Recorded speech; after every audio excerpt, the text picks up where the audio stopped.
継ぎ手によって使う場所は決まってる。はい。日本にはですね、いろんな継ぎ手が、存在します。大体100種類ぐらいあると、考えられています。もっとあるかもしれないですけどね。でも基本的にはですね、10種類から20種ぐらいの継ぎ手を使って、僕たちは家を建てています。で、それぞれのですね、継ぎ手はですね、使う場所が、決まってましてですね、適切な場所に適切な継ぎ手をこう使ってしっかりと構造的に組み合わせていくということをしていきます。例えばですね、このような継ぎ手をちょっと用意してみました。で、一つはですね、はい、こういうふうに材料が、こちら側にこう存在してまして、上に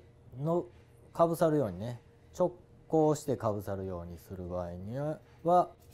こういう継ぎ手同士を合体させて、はい、で、こういう直行した世界をね、はい、作り出していきます。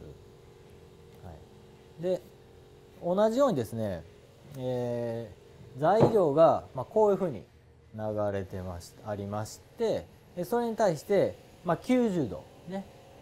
90度もしくは90度に近いね、状態でつなぎ合わせるためにはこういうふうな、継ぎ手を使って合体させていくということになります。それから、こういうふうに柱がね、これがこう柱でございます。柱が立ってまして、針が合わさってくるときにはこういうふうに合体させていきます。はい、これもちろんこうひっくり返してね、ここに土台がありまして、それから、柱がこう下に、向かってこう刺さっていく場合にももちろん使います。はい、それから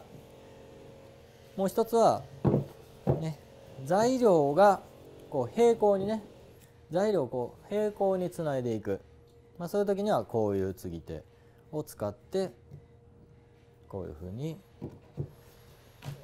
ね、合体させていく、ね、いうふうになっていきます。いろんなね、